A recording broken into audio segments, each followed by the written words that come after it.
Hi everybody, my name is Hannah and this is Pepper and Pine and we are making candles today. I have this candle that I made last year that I have burned down to the bottom and we are going to be melting that wax in there to reuse into a new candle. I also have these pillars that we have burned down to stubs and we are going to be upcycling these as well. You just want to remove the paper backing off the bottom of your candle and then you can use a candle making pot or you could even use a regular pot in order to melt your wax. And this is just about done now. I'm going to add it to the other pieces and then this is what it looks like when it's finished and it smells beautiful. And it's great to burn it inside a glass jar because then it's really safe.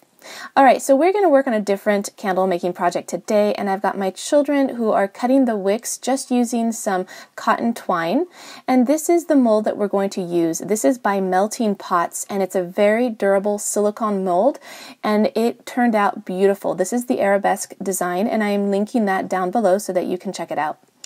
So we are going to do a couple of different methods for pouring these candles and the first thing we're going to do is just pour the candle halfway, let it cool, and then pour it again. And that's my son holding the wick there and he's going to move it more towards the center and this actually turned out the best, but it was a little bit slow. So we're going to do a different way here where we are going to be putting our wicks onto a popsicle stick and we're just going to tape it in place. And that way we can have the wicks right in the center. I'm just going to push this down and you can see that the wick is quite long there and it's for a reason. I'm going to show you that at the end because there's two ways that you can burn these candles and it's in part because I really like that design at the bottom that I wanted that to be the top of the candle. So I'm just making sure that that wick is in place in the center and I didn't let this one cool all the way so you can see that it's kind of breaking the top skin of that wax as it kind of continues to rise up.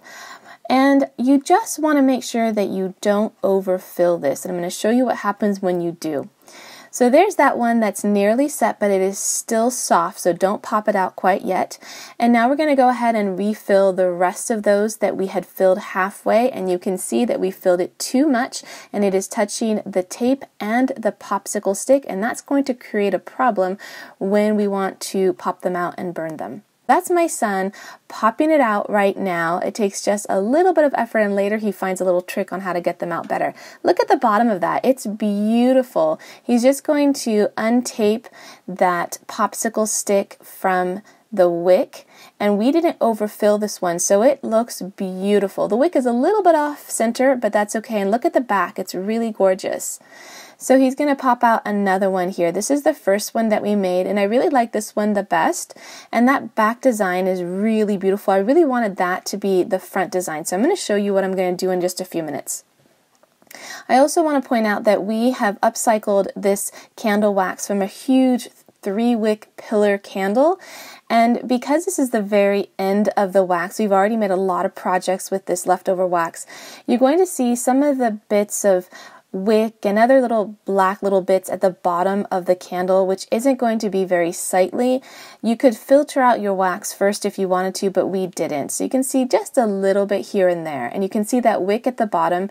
We're going to dig that out and try to make this the top part of the candle, especially since you can see those ridges there from where the popsicle stick was resting on the candle and we just filled it up too much. And then my son decided to just flip over the whole mold and pop them out and that was a little bit easier. Once we got them all popped out, we decided to remove the wick from the bottom of some of them and that way you could see the really beautiful design which is going to get melted pretty quickly, but I thought that it looked really beautiful. It's nice and flat and very smooth. Alright, so we are going to set these up in our homeschool room as part of our winter nature table. They smell beautiful because they have a cinnamon scent. And if you want to check out some of our other winter inspired projects, you can tap on the screen right now. And if you want to see what we're up to on a daily basis, you can find me on Instagram at Pepper and Pine.